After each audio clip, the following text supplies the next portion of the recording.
You ask Tiger to calculate. This deals with linear inequalities with one unknown. The final result is b equal or smaller than -9.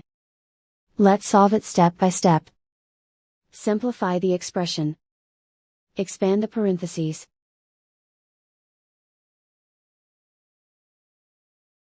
Simplify the arithmetic.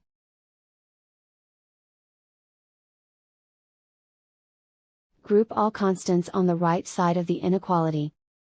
Subtract 4 from both sides.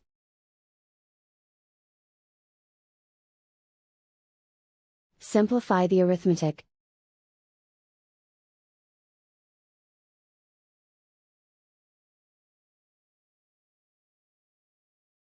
Convert the b into a positive number. Multiply both sides by -1. Whenever you multiply or divide by a negative, reverse the inequality sign.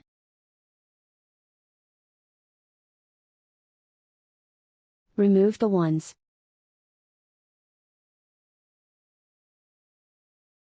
Simplify the arithmetic.